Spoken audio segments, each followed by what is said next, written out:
This.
Hopping on a plane was in Charlotte. He was hoping to get back, but I guess it's stuck. Well, you got four, so there's a group. That's it. You got it.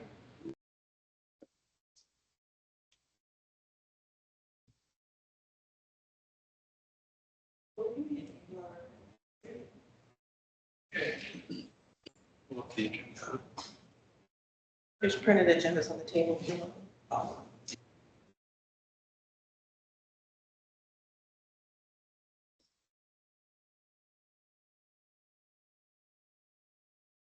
Okay, we have 4 members, so we do have a quorum. So I'd like to call the meeting to order. Was the meeting properly noticed? Okay. As to the agenda, I worked with Jen to put together some things on it that we'll be discussing tonight. So I see if everybody is okay with it and we could approve the agenda. Second. Okay. Oh, we have no owners here. One reason is Gary Hudspeth can't be here because there's a contract negotiation meeting going on at Island Village at the same time. That's it. Okay, June financial review. I provided you all an email. I don't know if you saw it today with a bunch of issues and questions that requested to rest.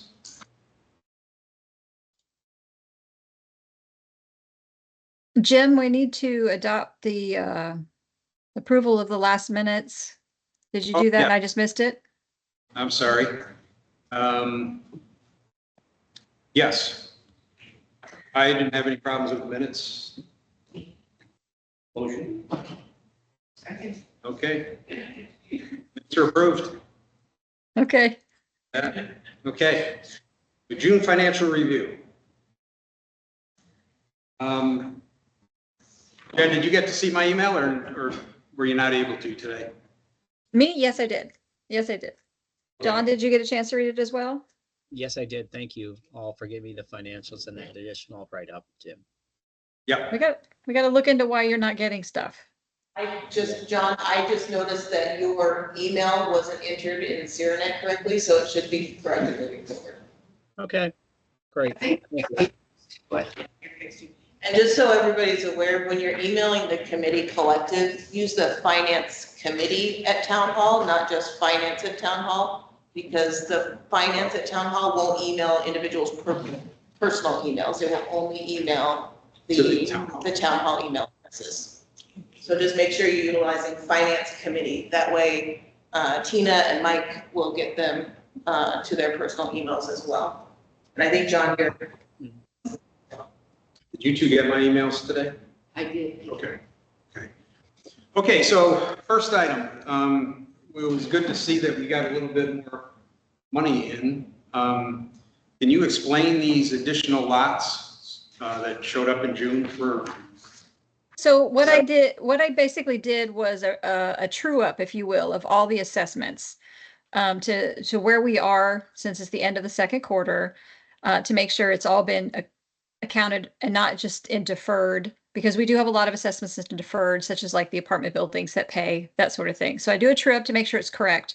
And basically I found that there's a lot of homeowners actually that were paying. So Lauren and I discussed it, and it was a bunch of Island Village community or houses that came online after the budget was done. So we found basically a whole plat worth of addresses. I can't remember, 30 of them or so that were not in the system, that just got missed. And it was missed from what, early 2021? Does that sound right, Lauren? So we got them loaded in and Late 22. or 22, maybe that's what it was. So we got them loaded in and they started paying.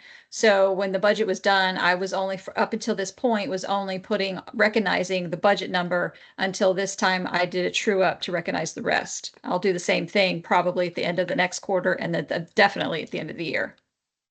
So the individual homeowners weren't paying? No, so when, Jennifer is right, I misspoke. So when Mattamy originally pulled the plats in 2021, they were supposed to start paying dues on every plat pulled. Right.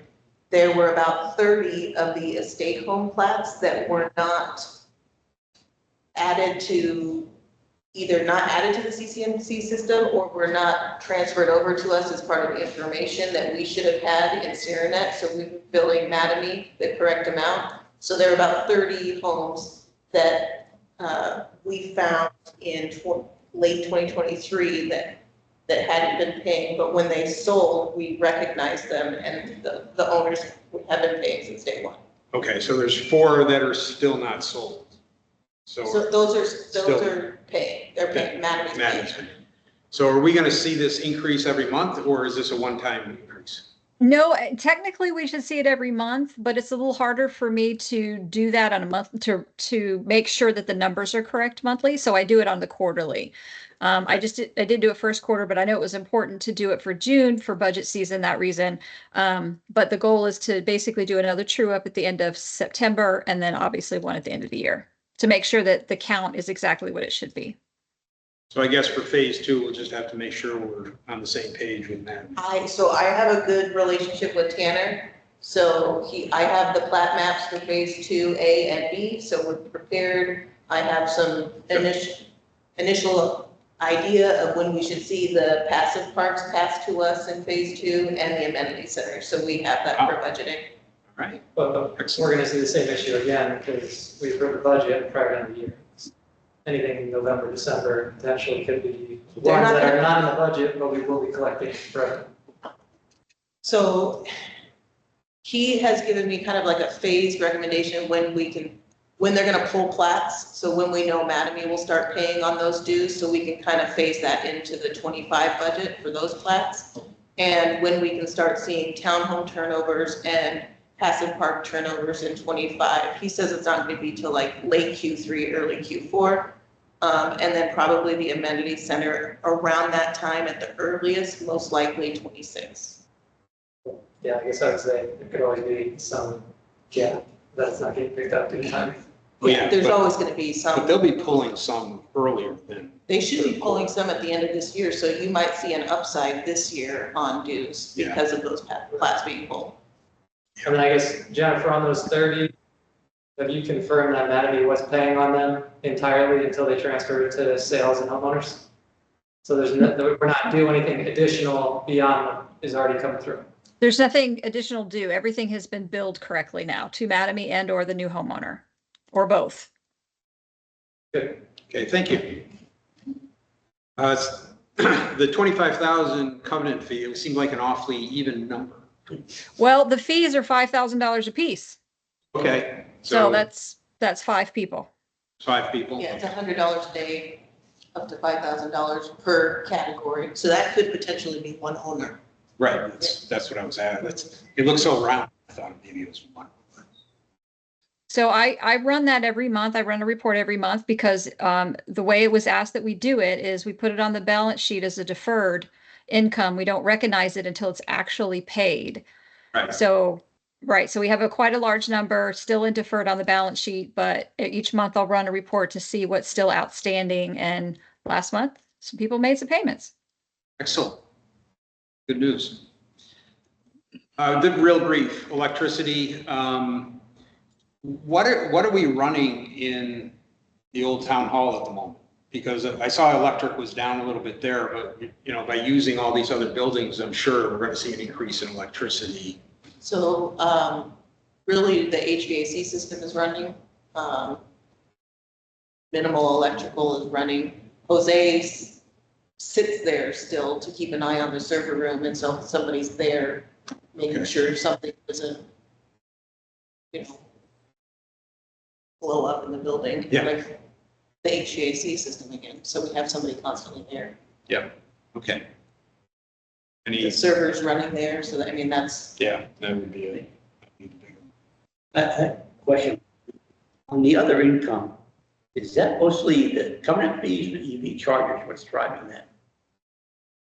Well, for this particular month, it was definitely covenant fees. That was 25,000. But for the year of some other income, is, let me remind myself so I'm not misspoken. The admin income was not otherwise budgeted. That's what is sold at the front desk. Not the logo stuff, but what is it, like key cards or things like that. That wasn't otherwise budgeted. But then otherwise it's late fees. We've had a lot of income from late fees. I was just curious about the EV chargers, that's all. Yeah, just looking at year to date, it looks like covenant fees are running 16,000 higher, and community admin income is running 11,000 higher. So those two items are. Okay, landscape expenses, 29,000 over in June, 75,000 over year to date. Passive parks are up over 105,000 year to date. Now that Exquisite kind of has everything, and the board seems to be anxious to improve a bunch of things, I would expect that our landscaping expenses are going to continue to outpace the budget. Would you think the same thing? I think it'll taper off on the operating side a little bit, because a lot of the projects that the board would be approving would be reserve and or reserve/capital. But I think as part of this budget process this year, we need to have a serious discussion about funding some operating expenses for landscaping that's not in the contract, because the contract's just standard maintenance, mowing, blowing, trimming, It's not, oh, this bush died, we need to replace it. I don't think we really want to ping $1,000 to reserves every time, just addressing small corrections. Maybe with over 80 locations that you're maintaining, you only have a $1.5 million landscaping budget. That's pennies of what other communities are spending on landscaping. So annualizing some landscaping repairs, I think is something. So along those lines, the current budget has no allotment for operating replacement, but the replacement fund should have margin and money for every single park. It's so, your landscaping replacement in your reserve study is nominal based on how many parks and facilities you have. It's a couple thousands. It's not. That's what I'm saying. I guess that's where, and I think more conversation is going to be around this as you go, but Yeah. should we be pulling funds from replacement to fund these projects? But then on a go forward, do we need to bake in a certain amount of maintenance cost in the operating to cover these things so we don't keep pulling from replacement? I think that is a smart move. That would be a good thing to do. Because I mean, you have to acknowledge, and no fault of any contractor, there are gonna be things that die because of drought or, you know, just whatever disease, or it's just an aging plant that's just struggling. And again, you have, say, small passive parks that are 10 grand a year, and then you have large parks that are 25 grand or something, and come up with some metric that across the board, that's how you allocate these. And then you have those funds to maintain those rather than having to pull from replacement or capital. Yeah, I will say, I wanted to say this at the workshop the other day, but there were some people that didn't want to buy it. I find it interesting, and maybe you can, the park at Island Village is, I think, the only one with pine straw and all green bushes, right? No flowers. Are you talking Homestead Muse? Magnolia Square. Yeah, whatever that place By is. Squiggles. The park. Uh-huh. Kids Park. So that is always going to have, I think, less cost for landscaping than all the other parks, because the complaints I'm hearing are all mulch issues. Like if they go ahead, if the board goes ahead and approves a immediate mulch thing that they were talking about at the last workshop for hundreds of thousands of dollars. 94. That's okay. 94,000? It's for the entire. For everything. Yeah, and it'll all go away once the first hurricane hits, right? Well, it's mostly It's pine pine straw, straw, so it'll wash away. Oh, we're doing pine straw now. Yeah. Okay, Well, just this off cycle. I mean, yeah, the intent is to keep mulch for as much as we can, not just go with pine straw, but I think some of the areas are so in bad shape that we're not gonna do mulch now, that pine straw can kind of be that band-aid to then get to the routine mulch cycles. okay, so that means that's gonna be 94,000 over budget, because that is not in our budget. Correct. You have $80,000 in there right now for mulch. That's for the fall, right? That's your Because- total annual budget. Right. For the year. Yeah. Because what'll happen, they're gonna have to redo it in the fall. Which was 80,000 for the whole year, or that was already hit with? For the whole year. So then that's just a bad number that was used in the budget. It was consistent though with prior years. I mean, we didn't reduce it, the budget. So the original, for one of the early versions had more in there for mulch, but we reduced it in trying to bring costs I guess I'll down. put it this way, it was a bad number based on Not what people mulch. expect out of the condition of passive parks, where 80,000 was maybe a C park, where, 100 or 120 gets into an 80 Yeah. park, so that's just a scale of expectation of the community. Yeah. So not anything wrong that you guys did prior, just No, 80,000. no, but it was also, it wasn't exquisite doing it either in some of those. Most of the parks at the large amenity centers and the Bermuda fields were all Prince and Sons, and that's where we're seeing a lot of the complaints.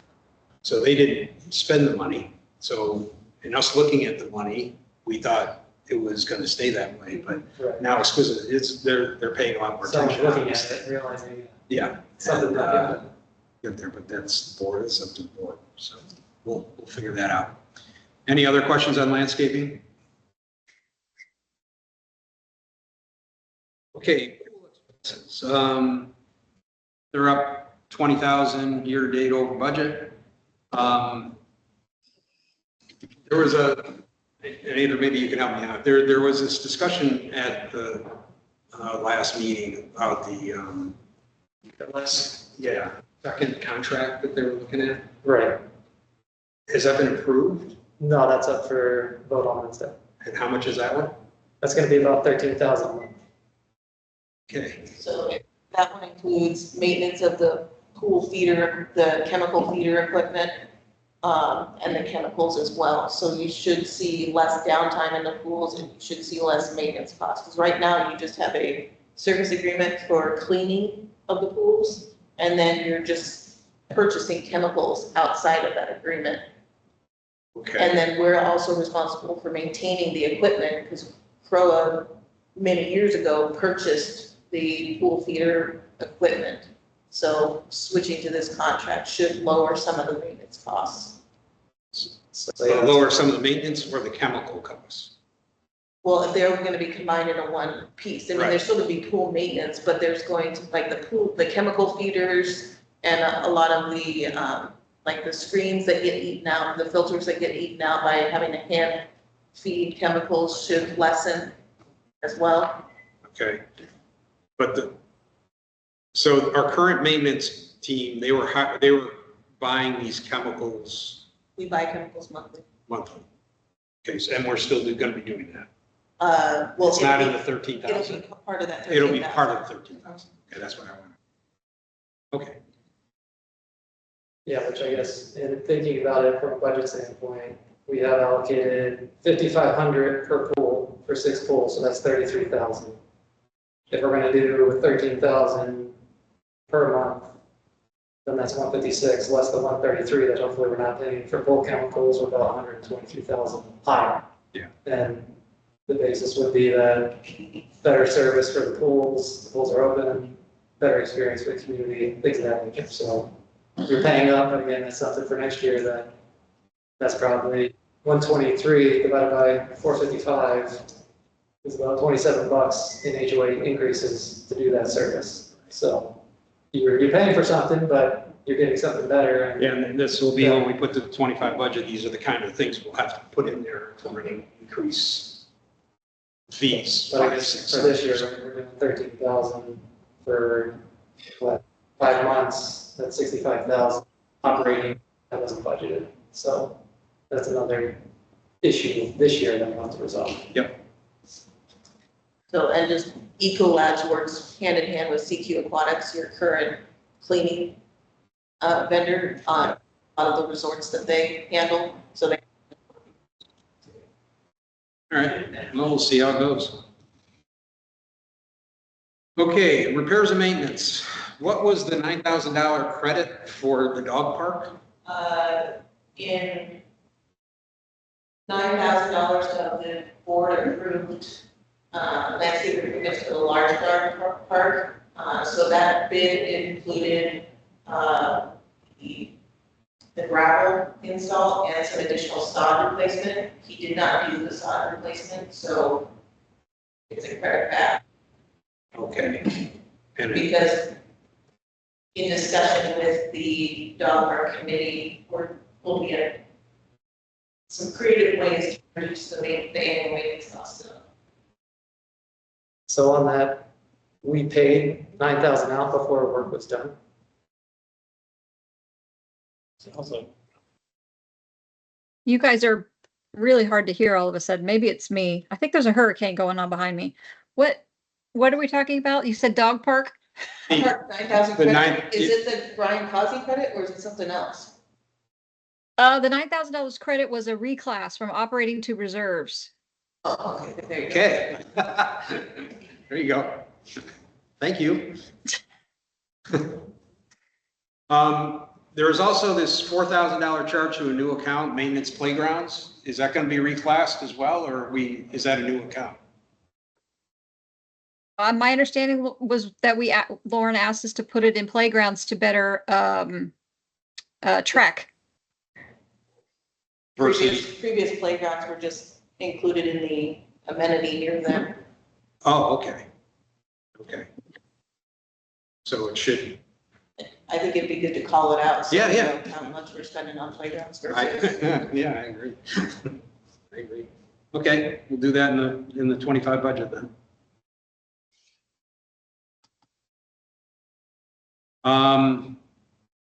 Exterminating expenses. I thought the mosquito spraying contract is with CCDD. That's for,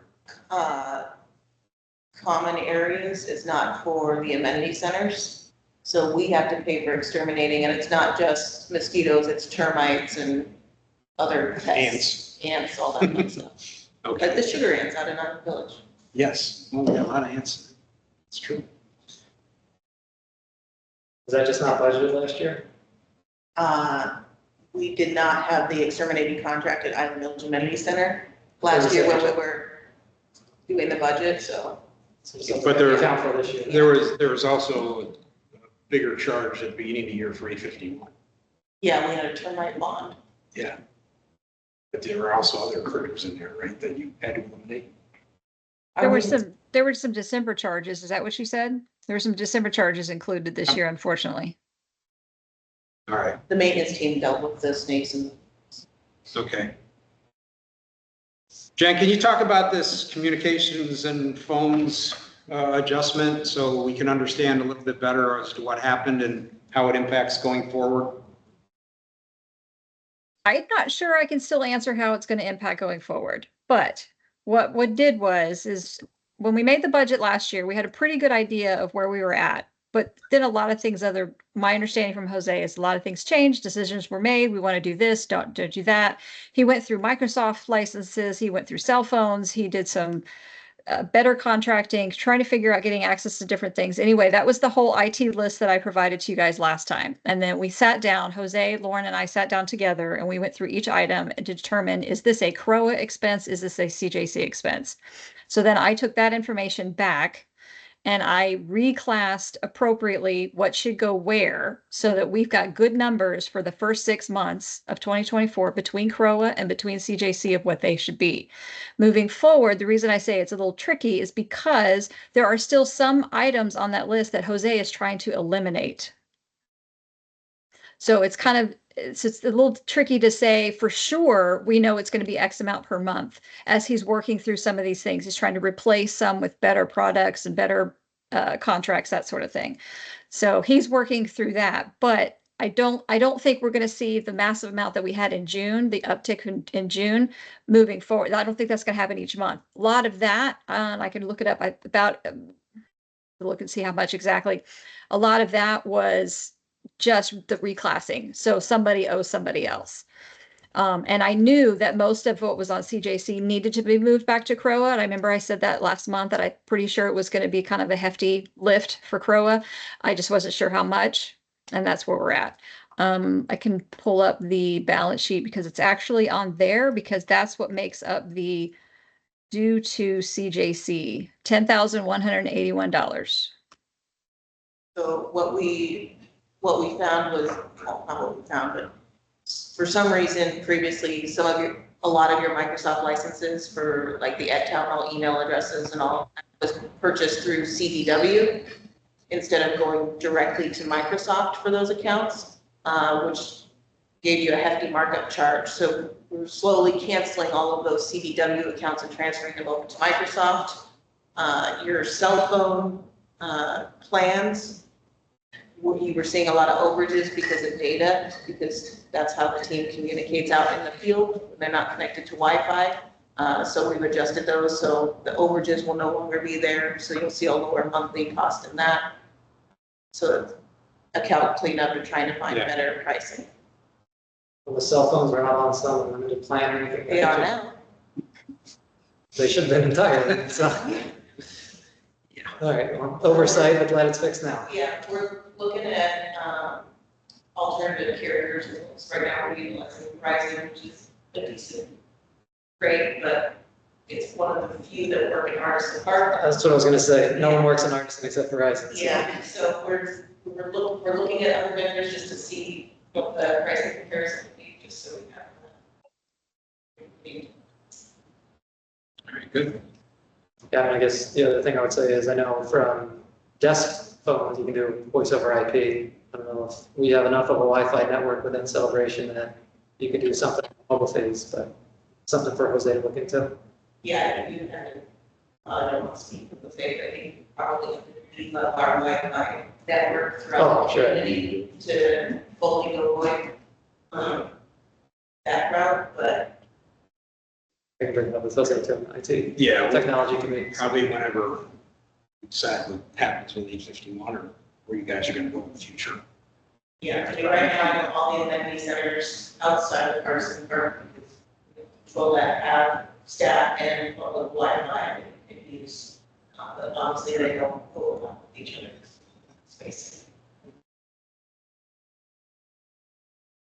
Okay. The AC units for 851, any chance they could be capital? I don't think so. These were the units that we rented. These are not units that we purchased. Oh, we just rented. Oh, then, no, they can't be capital. Oh, we bought them. No, just rented. Oh, okay. We're also asking Westbrook to fund that back to us.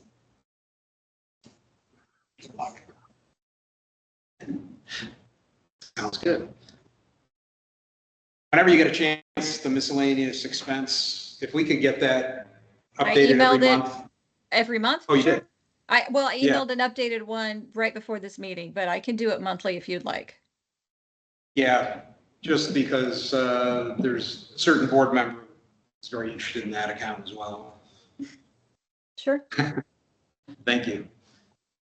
Okay, can we talk compensation? We're 30,000 over budget year to date, and we seem to have had a lot of open positions, so I'm a little just like that discussion on what's going on. So I ran a report in our payroll system. Everybody is, their salary rate is what it was scheduled in the budget. So I was talking to Jennifer about this, is some of this has to be payroll taxes and expenses are getting booked to the compensation line instead of the burden line. Okay. Okay, So I verified salaries were being booked to Okay. the right amount. all right, so maybe we'll see reclass next month. Yeah, I'll work with Jen on that. All right. Yeah, that was surprising. I'm a community manager for the past so many weeks, so it's that I would have expected that salary to drop it down and not go the other way. But then with summer journey, I didn't know if you had, or summer break, excuse me, that you had overtime for paying people to do that. So I think that was where the loss was. The two summer breakout camp counselors are billed to summer camp itself and not in compensation. And then I guess July, we'll see, for July overtime. Yeah. For people, so compensation may run hot again. What's your breakdown, salary versus, just ballpark? Park and Recs people or salary? They're hourly, except for, I mean, basically all your managers, me, my executive assistant, are salaried, everybody else is hourly.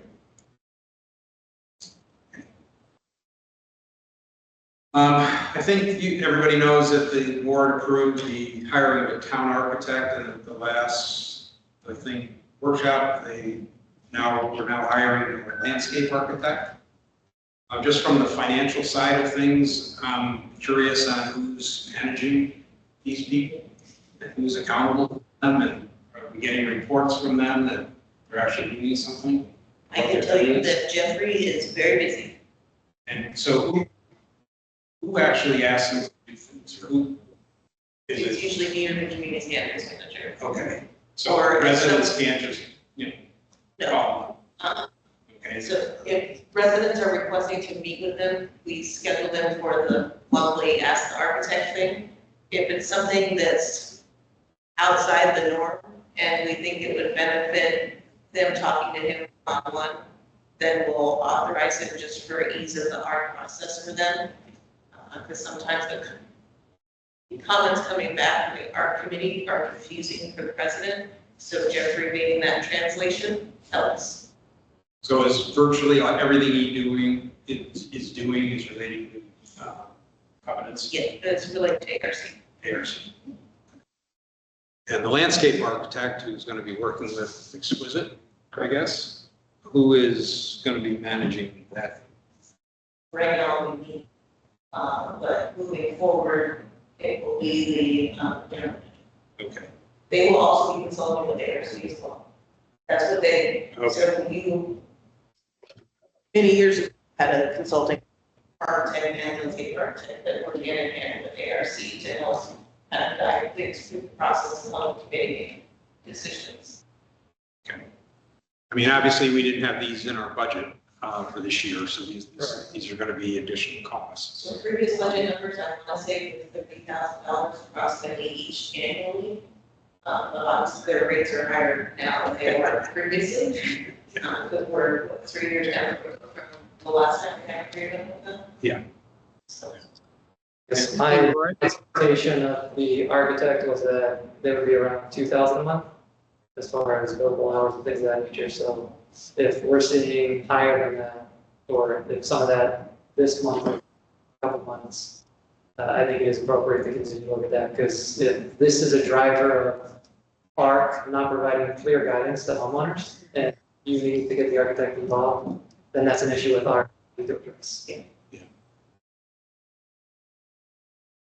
Sorry, John, didn't mean to cut you off there. Oh, no, that's okay. It's hard also sometimes for you guys to hear me when I'm talking because of the internet. But just a quick question. Will this landscape architect also do any work for our service areas? And if they do, will we be able to cross-charge the service areas for those services that they render for those different areas or not? if the board is inclined to allow that work to happen and the service area committee wants to engage him, then yes, that could be booked through the service area. Yeah, John, I think motivation on that front is, I think the routine maintenance of both passive and active parks are higher than what we would expect. And to bring in that landscape architect and their expertise on what should be planted where, or what might be a lower maintenance plant or tree to put in those parks, so we're not continuing to replace these, or they continue to die and have to buy more. That's the motivation behind that role.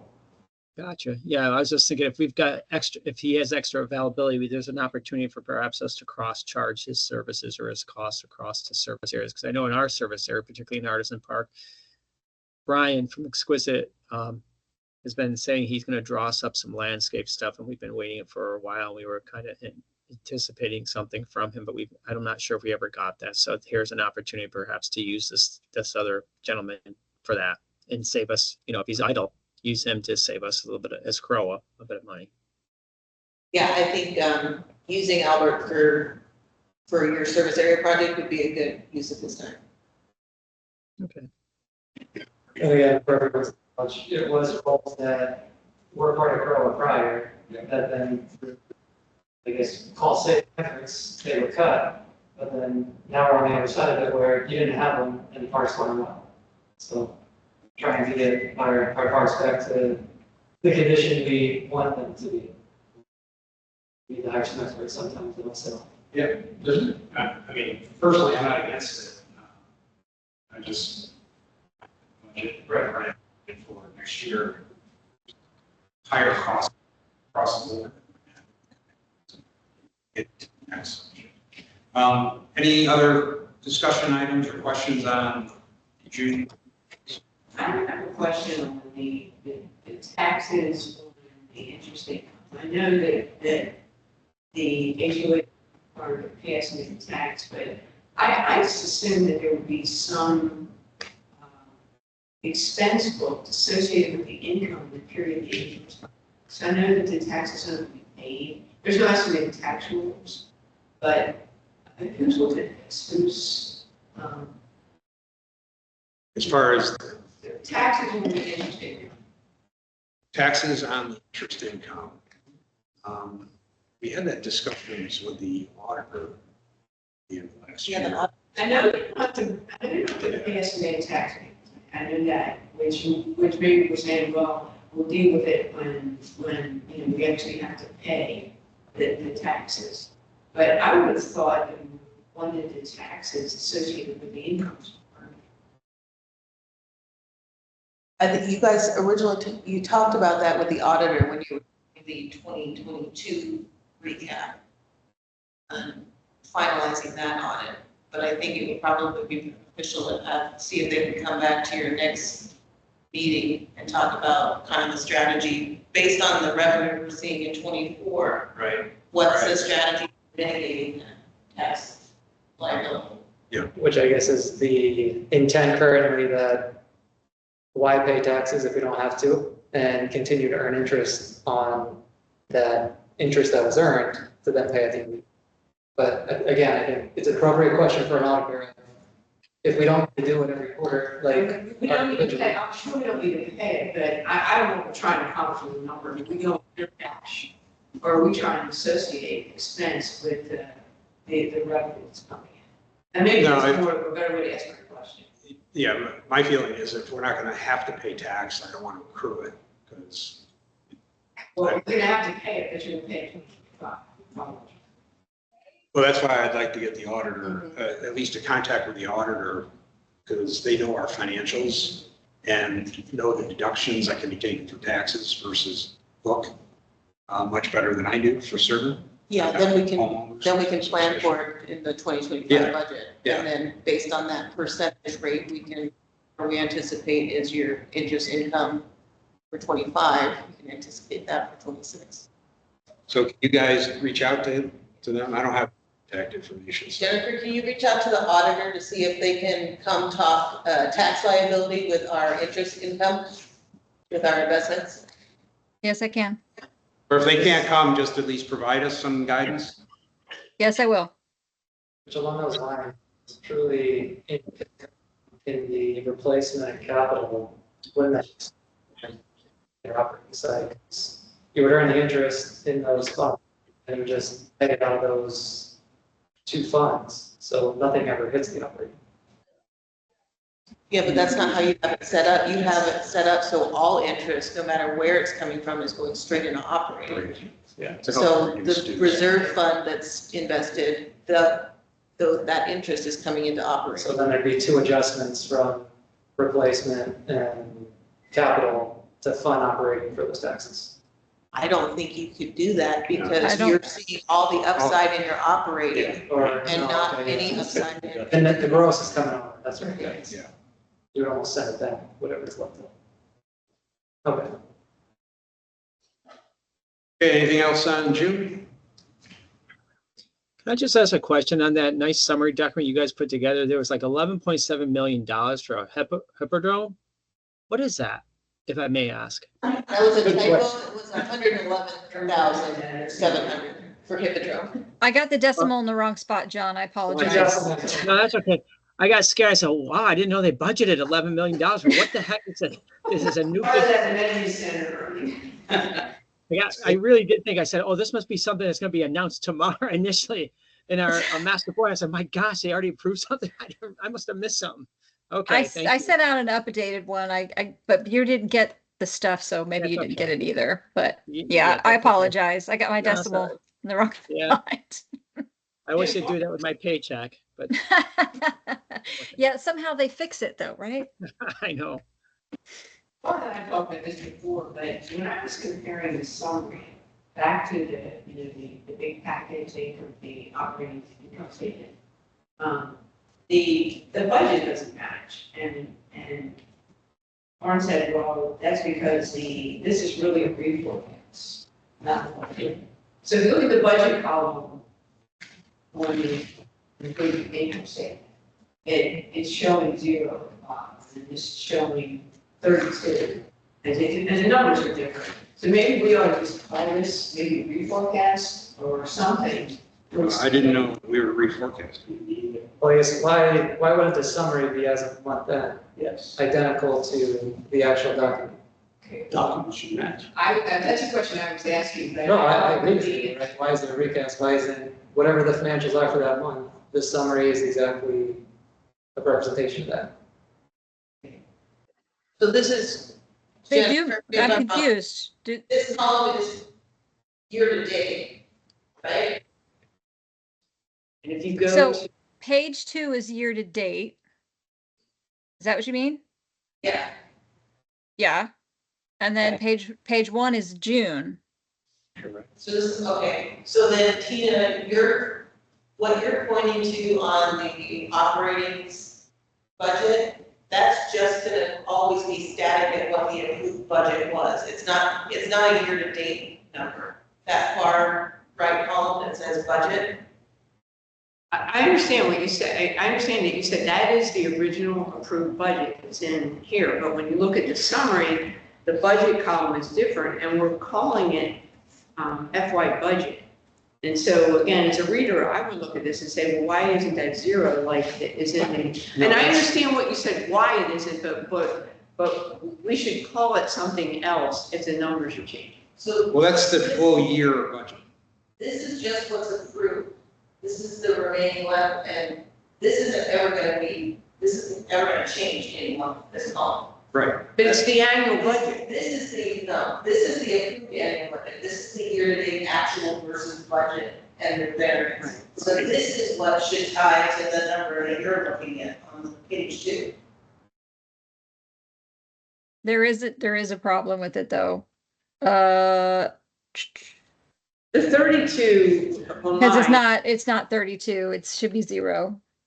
Okay, all right. I'll fix it. So we're not reforecasting, we're always just sticking. No, this should just basically just be populating those numbers. So there's a couple numbers that they're adding. I think I know exactly where it is. So I'll fix it.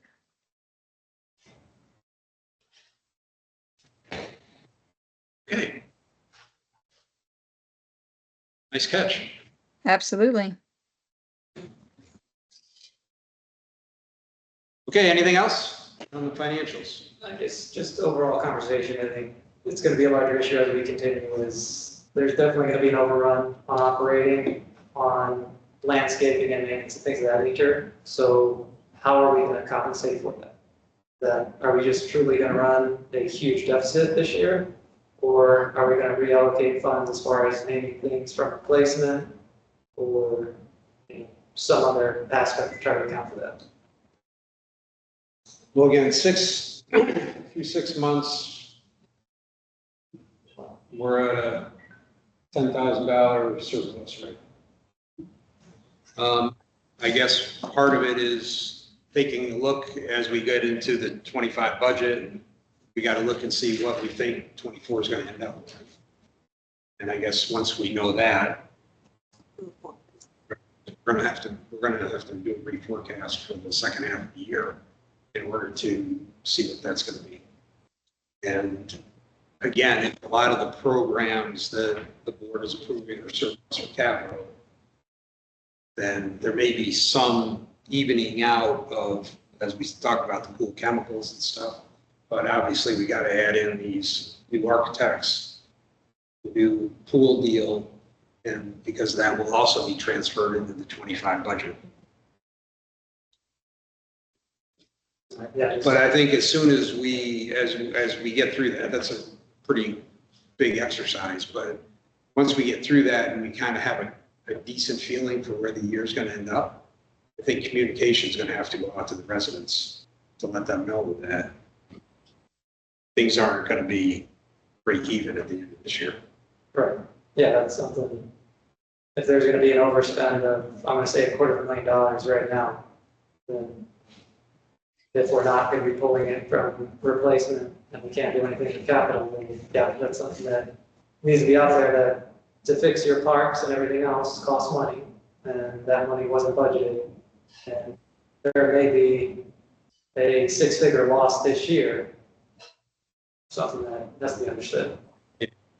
Well, again, that's going to translate into the 25 budget, which is going to increase dues, which, last year we tried to keep it within inflation. Inflation's up, so maybe we can go a little higher, but let's see where the numbers add up. That's the best we can do.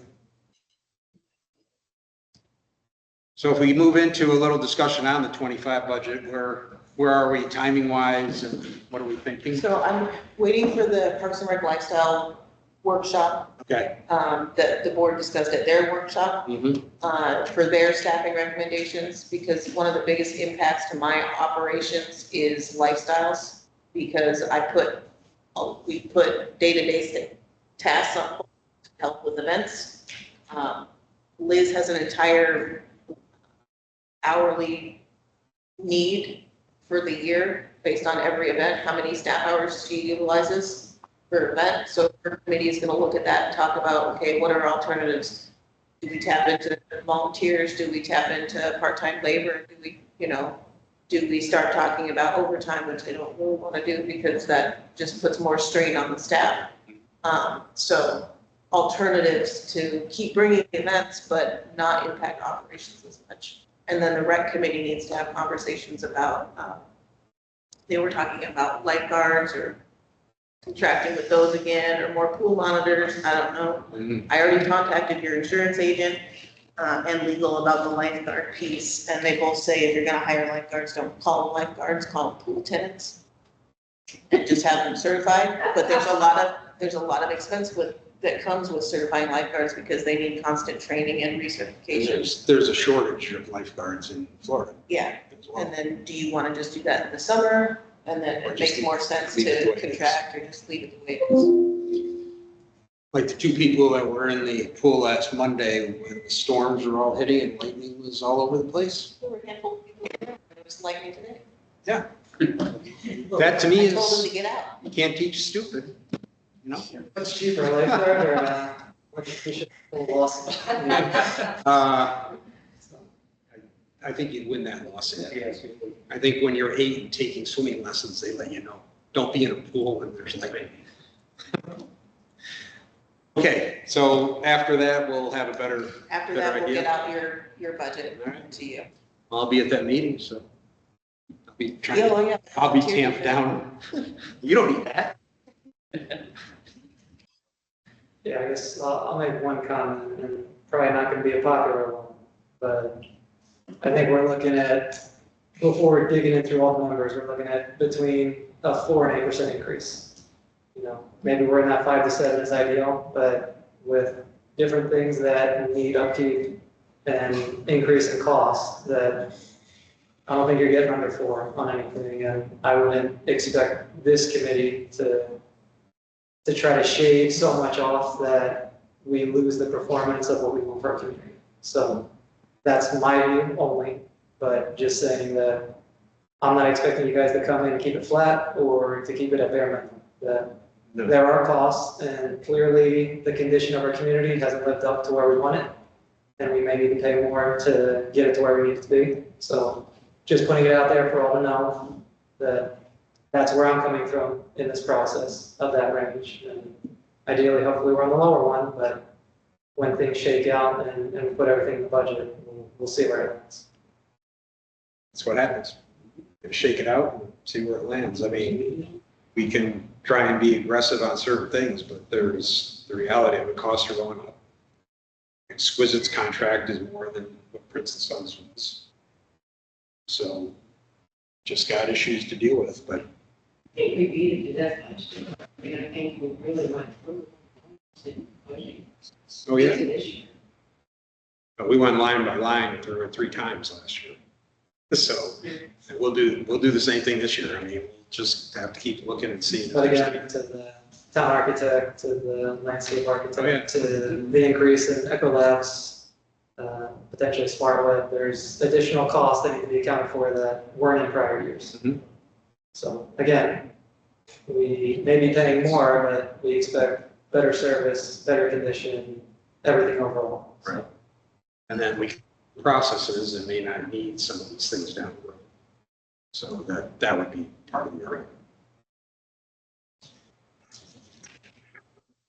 Okay, I provided everybody, I just had gone through the, everything that's been spent this year, just for your fun enjoyment.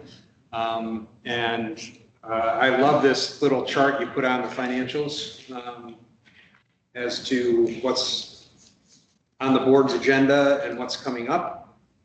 There's a lot of stuff, but fortunately, it's mostly reserve and capital.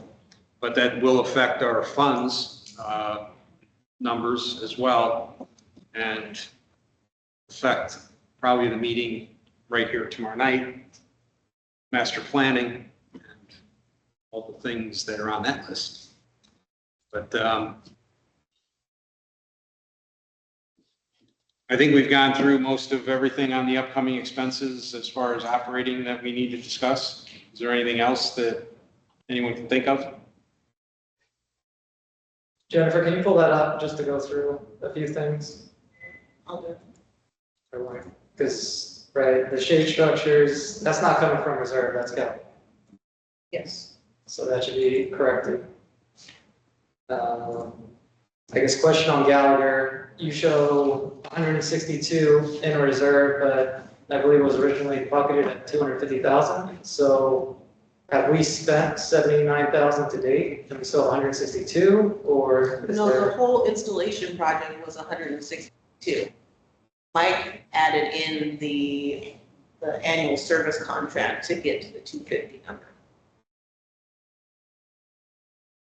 So we have, So We've you spent- pay, we've you pay spent- for half up front, and you'll pay the other half when Artisan Park's done, those starting end of the week or early next week. And that gets you the 162. and then we're going to spend another 90 That annually, was over 5 years. 5 years, okay. We've So it spent wasn't a 71 250 spend. year to date. 71 years, yeah.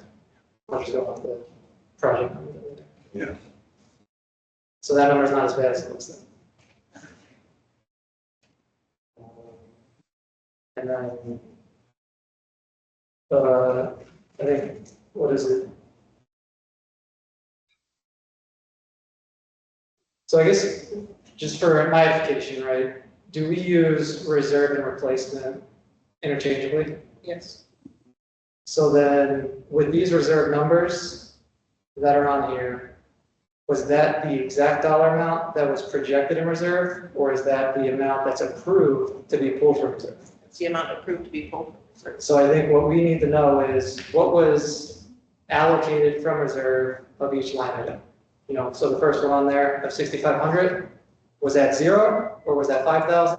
Was that 2,500? Was anything allocated? That's what I think we need to see, because my concern here is we're saying we're pulling from reserve when it truly was never reserved. We're just pulling from that bucket. We don't put it in front of the board for a reserve item if it's not in your reserve study. It doesn't mean it's necessarily funded for this year. But you gotta remember, the reserve study is more of a guide than an actual, this year you will spend this much money. It's a kind of a fluid piece. I understand that, but, and I like that we can use funded as the term, right? If we have it funded for next year, we're pulling into this year, that's one thing. But if it's not appropriately reserved, for instance, the playground had, what, 150,000 and it cost us 400. So Well, but we pull from capital on that, but You different, installed more equipment. You didn't replace like for like, you replaced like for more at Spring Park. understood. But that's where my concern is, are we overrunning expenses through reserve and not allocating things? For instance, does the replacement fund and reserve have a build out of, say, 500,000 for 851? And we're stealing from that 500,000 to pay these other items.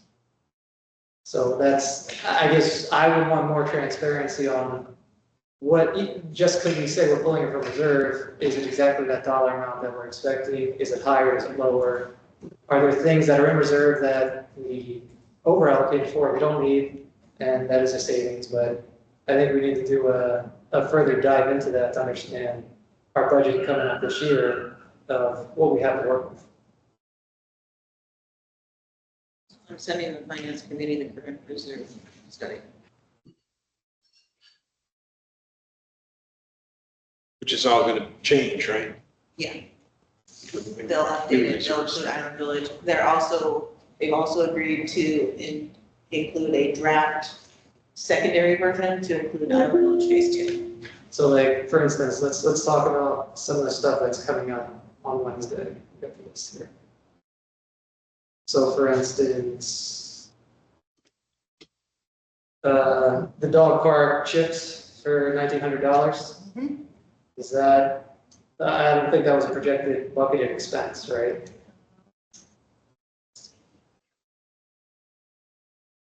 So would that be pulled from just a dog park reserve? Fields crushed gravel replenishment.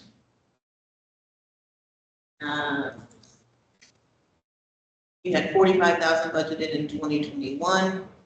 You have 53. You don't have anything for this year, but you have 53,000 budgeted in 2027.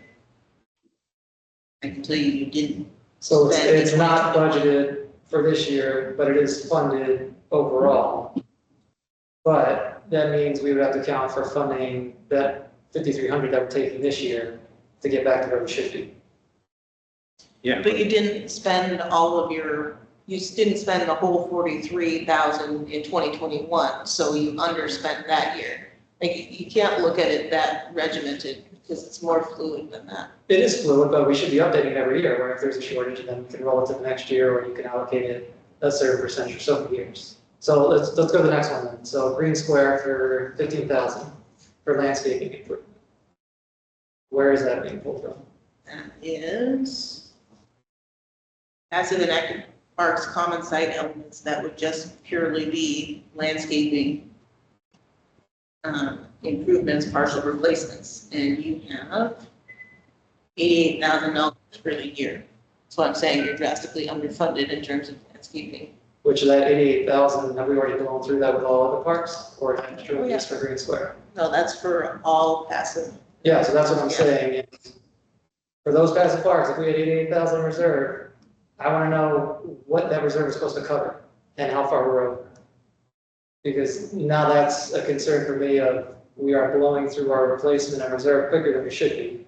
And how do we allocate future of, is there an opportunity that can we move capital to replacement to refund those reserves? Or Yes, is it that we need to look at the homeowners to pay up to replenish those reserves for adequate expenses? so the other piece to it too is you gotta realize that in 2018, 2019, 2020, 2021, you drastically underspent your reserves. So you've got you basically have 3 to 4 years worth of underspent reserve funds, which is one of the reasons why you're in the state that you're in. So the 88 is just for this year.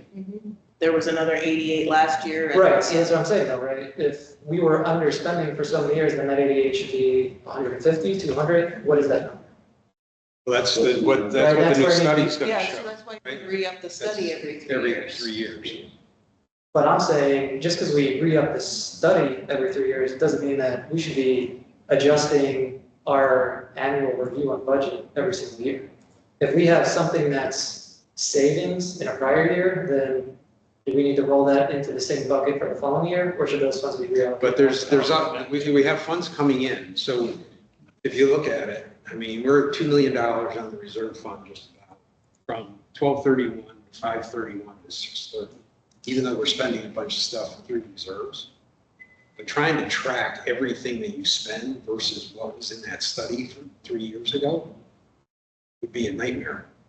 Yeah, which I guess, to my earlier comment of, do passive parks get 10,000 bucketed and large parks get 25,000? Because that's where I think, from a board perspective, you need to know, was this appropriately reserved and we're paying for it? Or are we going above and beyond to fix an issue that, one, the park is in bad condition and needs more help, or two, was truly under budget originally? Yeah, I wouldn't disagree with everything that goes in front of the board to show what that reserve study It does. shows for the 3 years. It should be on the cover sheet. It should be. See that. So, I mean, I think that a good way to kind of balance too, in terms of trying to say, in this line item, in this reserve study, we underspent this year, and this is what we overspent this year. I think the better way to look at it is, you have a funding plan in there based on your reserve study, and just see where you're at your end, like where you're starting, beginning and where you're at your end, because that's how they recommend your contribution each year, is you should have an anticipated year-end reserve balance of X amount. Like, so for 24, your anticipated year-end reserves should be about $1.2 million. So it's still we're at- like your. and we're at $2 million reserve today. balance. So hypothetically, we have 800,000 more to spend on the improvement of parks and things. We can always move forward with creating a more detailed reserve analysis if you want. Like, you've got main buckets, 10 main buckets, and we can, With some of these, so we can track it Sorry, per go ahead. bucket, if you will, but you can't really do it per line. I mean, that would be a nightmare, but you could do it per bucket. A lot of communities do it that way as well. But you have to have a starting point. So that would take some effort on the committee or board or whomever to decide, okay, well, in active parks, common site elements, what's our starting point? Of the $3 million you have in reserves, is it 50,000, 100,000? Like, how much do you start with? But once that is established, we could each month maintain that. So what you're saying, Andrew, is that that particular bucket, however much money you're adding into it and what you're spending out, you're tracking that particular, those items alone, so that you have a better idea of what is allocated to be spent in that area. Right, let's take the example we were just talking about. 1.2 was the end of year we're looking at, and we currently have 2 million. And hypothetically, we have 800,000 to spend to improve celebration. But then Jim brings up a good point of, well, what about 851? So should half of that, should 400,000 be earmarked for 851? And 400,000 should have been earmarked for the past 5 years to get to a $2 million number that then could do something to that building, right? That's conversation we all need to have as far as, yeah, we have 800,000 for the reserve study, but should that truly be allocated to parks and things, or, you know, the bathrooms, right? That's anywhere from 100 to 300,000. Do we have adequate to spend reserve down to fix those? But then you're not going to have enough reserve to improve the parks. right, or the H51 example was more toward a hurricane comes through, even though it's less, but rips down the gazebo, or rips down this, or rips down that. As long as, to me, as long as we're spending the money we need to spend to keep things up, I don't want to overspend just to put it all into 1 year, or to say we should have, yeah, let's put in mulch in July, when your landscapers saying only put it in spring and fall, just to make things look better because we have the money in the reserve. That's all I'm saying. I don't want to just spend. I don't want to spend just to spend. I want to make sure it's supported within the replacement fund. Yes. And not just, we have the money, we can spend it, but no, we were planning on this expense. We were within budget of what we were planning for that expense, and we did it. Versus, you know, the spring park playground, I know we overpaid on that, but that was something that was improperly under budgeted. Needed to be done twice, so there was cost with that, but then that's when we went to capital. So, Yeah. Just, I don't believe I've ever seen the reserve study. I never go out. I just emailed it to everybody. I emailed it to everybody while we were sitting here. Oh, there you go. Okay. I've seen it. It's, it's, It's over 300 lines. Do Yeah. I was gonna say, no good summary. no. It's every, Your summary is your funding plan, and this is what you should put in, and this is approximately what we think you should spend each year, and what your year-end balance. So, yeah, we'll say it's definitely a dated study, you know, we're doing it every 3 years. Celebration has changed quite substantially, but I don't see that much value in it in today's circumstance. Now, the reserve we're getting now, I think is appropriate that when that comes back, it'll definitely be something to use. So I say that in, yeah, it may have been well for a year and a half, but now that we're at today, I wouldn't put much value into that old reserve, and I'd wait for the one to come. right. And what we could do is like break it down into 4 or 5 different categories where you put all these projects and then just look at them on an overall as to what we're spending versus what is in the reserve. So again, like you said, for all passive parks, for all Yeah, so the way the reserve study is broken out is you have passive and active parks, common site elements. That's things like pavement repair, benches, bicycle racks, pavers, chairs, concrete curbs, drinking fountains, landscaping improvements, arbor maintenance, picnic tables, playground safety surface, the wood chips, things like that. Then you go into unique site elements by active park, and that's mostly the playgrounds, the basketball courts, the tennis courts, things like that. Then you go to passive park unique site elements, and those are the arbors at like Kane and East Crescent, Green, Pony Royal. And then you go to pool house elements by each amenity center. And then you have 851, and then the dog park, for some reason, is called out. So how does that then get, put into the funds? How does that get a breakdown? How does that get paid? All those items, is that replacement? Is that capital? How does that work? these are all replacement funds. These are all All replacement, all replacement.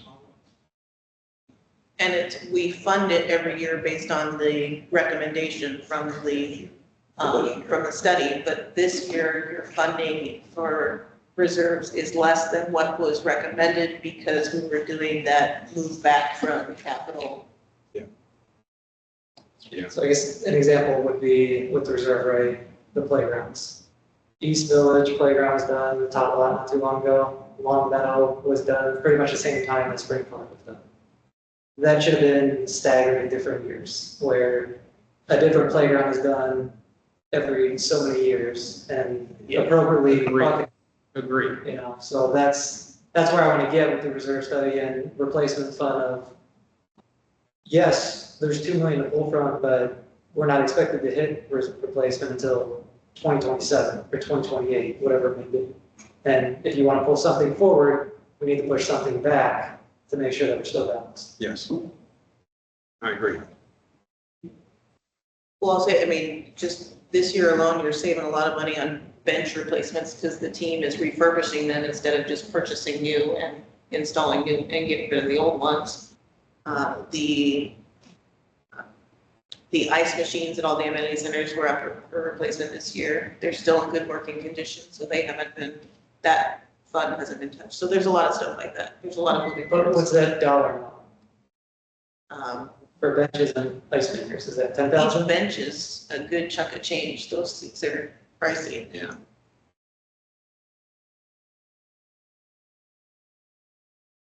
I've got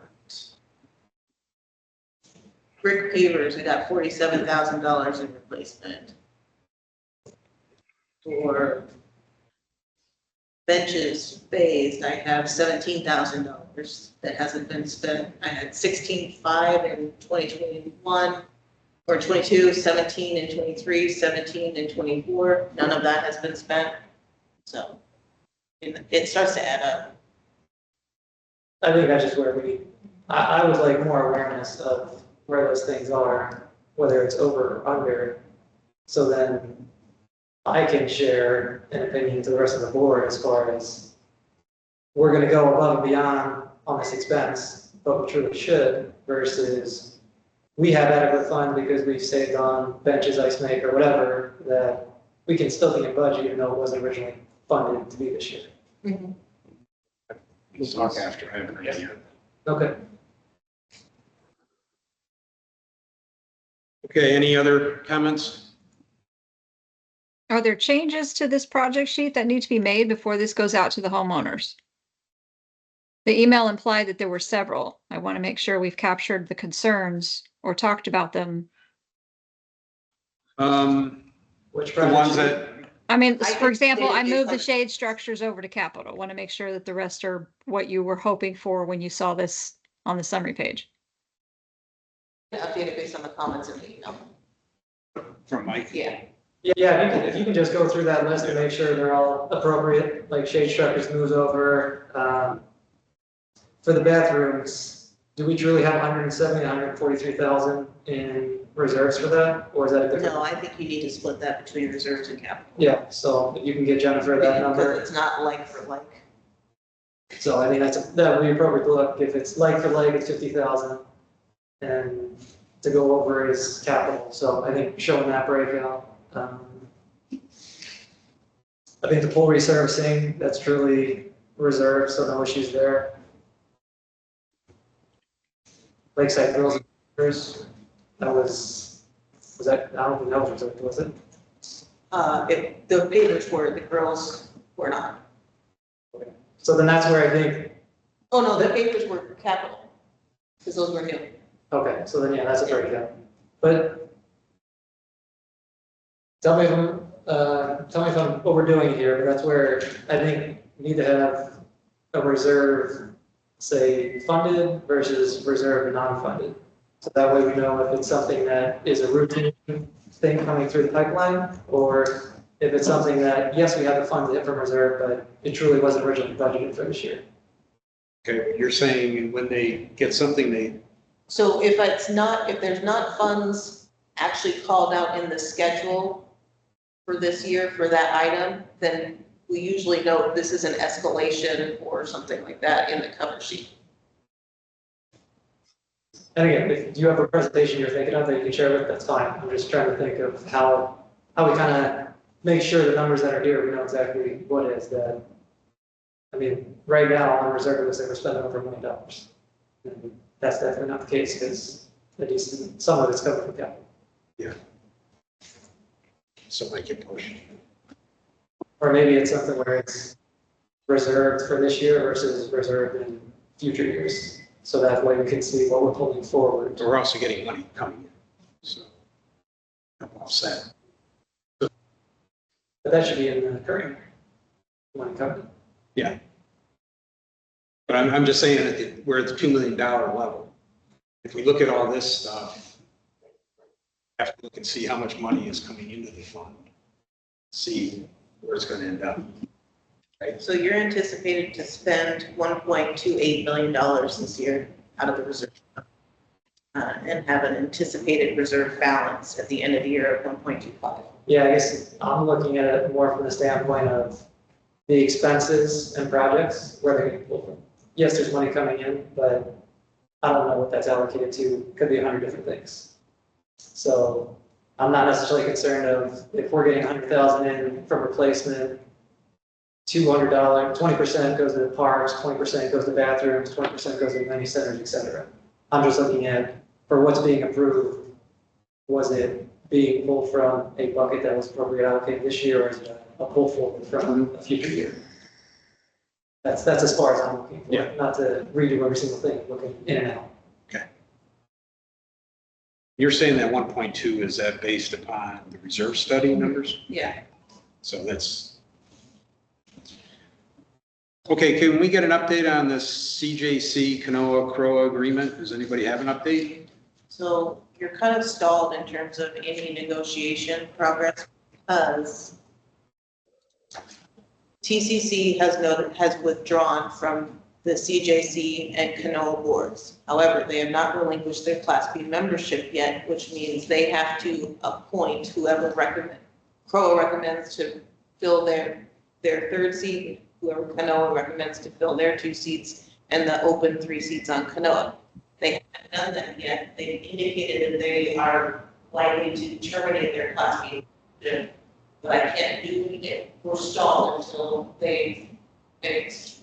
So, council has been harassing them lately. I've been voted on to the CJC from a Croa standpoint, but textual memorial has not been done yet because of what Lauren's saying here. So So we're who's- kind of stuck in between of, we're ready to move forward, but the entity is not. And we're dependent on TCC to Yeah. finish their piece so then we can get moving forward with discussing with Kanoa and getting everything done. Right, and so then are we making an assumption there will be an agreement as opposed to letting it lapse? Oh, yeah, for sure. The From- full intention is that once this thing gets set up, that we can reach an agreement pretty quickly and get that identified and known for our budget process and everything. plans on the PCC. Are you guys familiar with all this? I mean, this, how this could cost the residents a ton of money if it falls apart. Okay, any additional topics before we talk about our recurring issues, items? Okay, review T-bills. Anything to, We had nothing in June. okay, You did have 2 that were in July, just as an FYI, and they both were renewed at 4.7% for 12 months as instructed. excellent.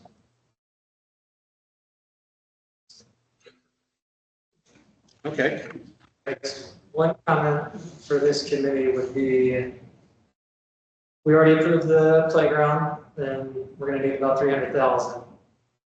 There's currently that 800,000 in the capital fund with CIT, so we do have adequate cash there, but in replenishing that back to 800,000, does it make sense to have that September one roll off and go into the CIT rather than renewing? So that's a question for you of, if we're gonna be pulling 300 plus 66,000 plus whatever else, let's just round close to 400,000. Are you comfortable dropping your capital fund cash down to 807 down to 400 when those expenses come out? Or would you want to use that September one to replenish that back to $800,000? so what do you, when you're saying 800,000, Yeah, if you look at the capital fund, which is 3.8 million. can you pull up on page 3 of the schedule, the investor schedule? Or just the investor, sorry.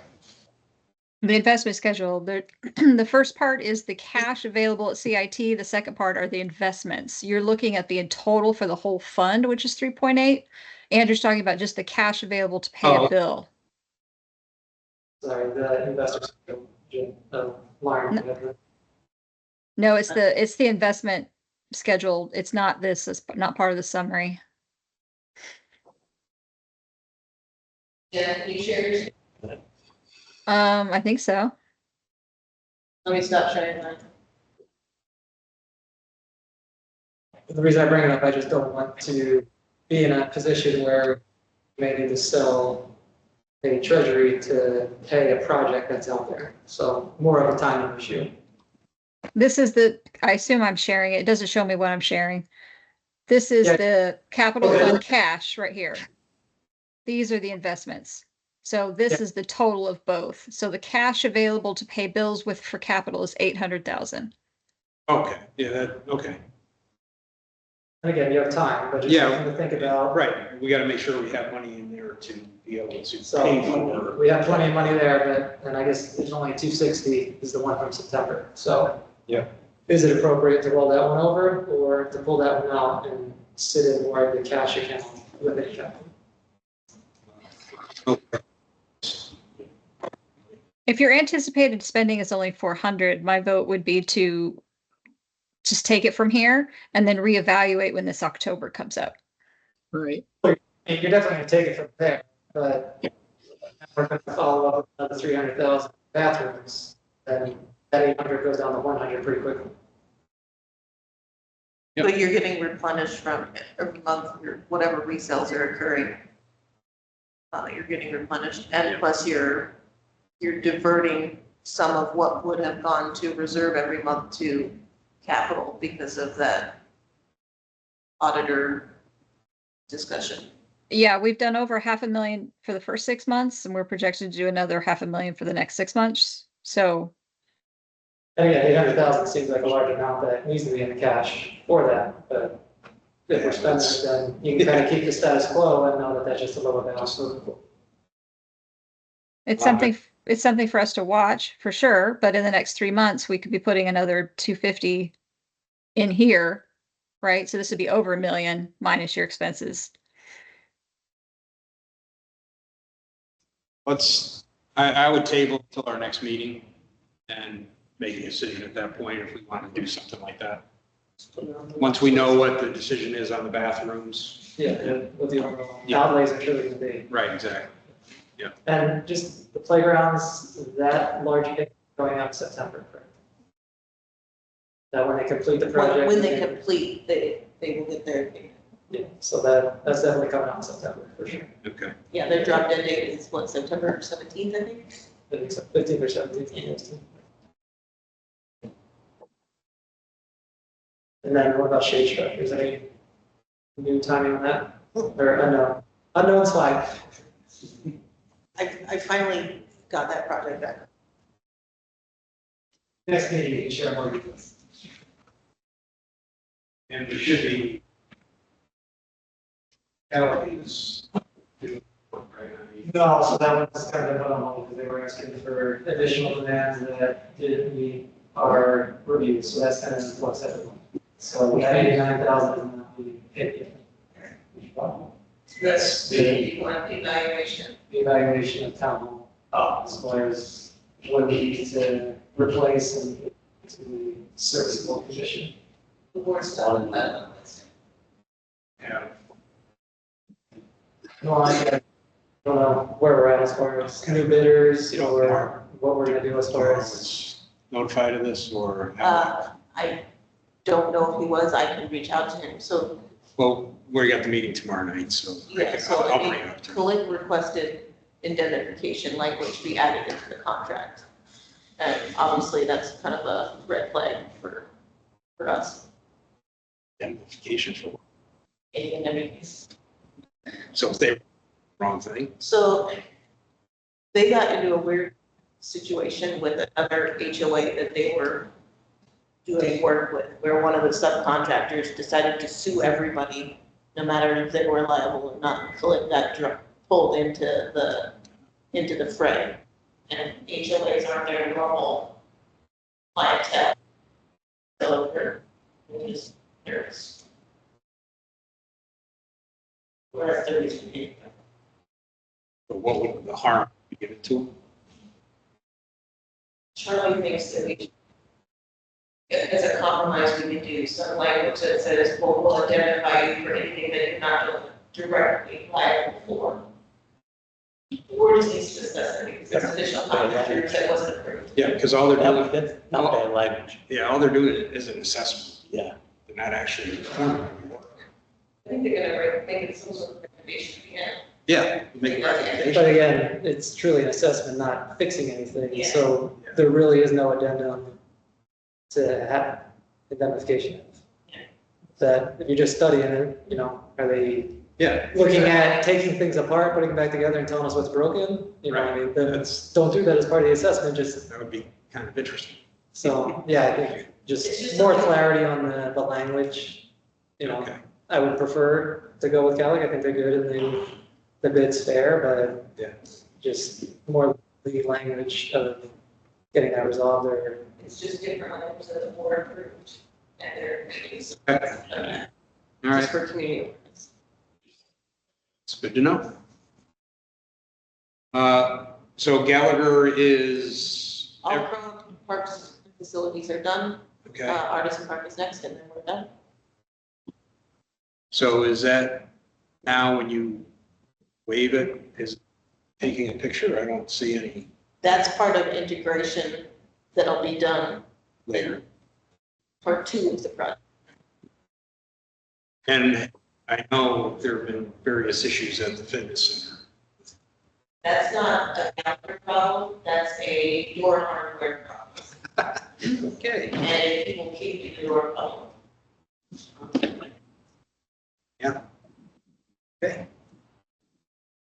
All right, any other comments?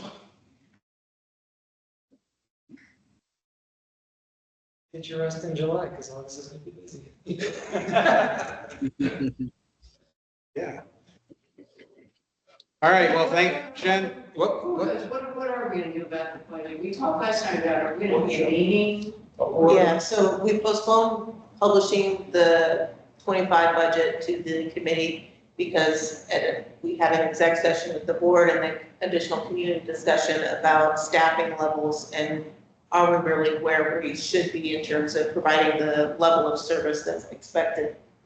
So we're having a workshop with the rec committee and the lifestyles committee to provide their we've got numbers in terms of, hours per inspector required to meet contractual obligations. Because I wanted to have all the staffing piece in the initial budget sent to the finance committee, so we didn't have the problem that we had last year, where the finance committee got to a comfortable number, and then the board threw in Porters and porters. project man. Manager, but that didn't get approved. Right. At the tail end, so finance committee kind of put words in your mouth, maybe, also, and like, well, then why we do what we did? Something. There was a bit of a feeling, yeah. But anyway, by the way, I'll be at that joint meeting, so. But yeah, for the August workshop, that's gonna be, so that's gonna be the focus. But yeah, we should have finalized the budget for you guys. First week of August. Then we may call a get together of the finance committee sometime in mid-August or the second week of August. We get it the first week to start going through it.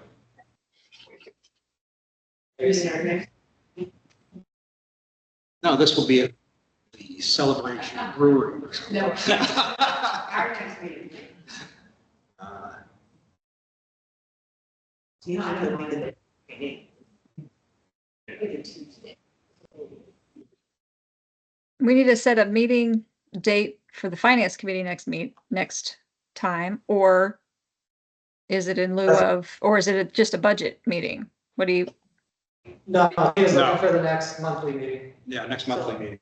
I'm gonna propose Tuesday, the 27th, because that's the day before the board meeting. 27th, you said? Yeah. Okay?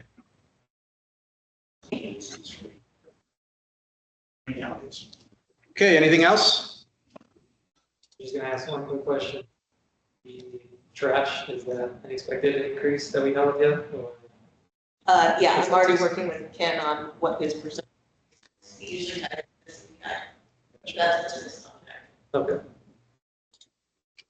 He doesn't always love the full amount that he's committed to, but I think he will this year because they increased the tipping costs. There's no scale of economies with Island Village and area that. It's so tipping is tipping. It's per ton. Maybe instead of coming twice. It's not as often. They're 4 days a week. Depending on where you are. Yeah, where you are. Yeah. But, I mean, Village every day. yeah. Okay. Anybody want to adjourn the meeting? Okay. Meeting is adjourned. Thanks, everybody. Jen, thanks again. Where are you? I'm in Virginia. Oh, I had a brand new grandson born. I know, that's like a month ago, wasn't it? Well, she was originally due a week from today, but she had him Oh. almost 2 weeks ago. Wow, wow. Well, congratulations again. Thank you. Everybody's doing great. I'll be back in town to see you guys next time. All right. You did. Yeah. Bye. See you guys. Take care.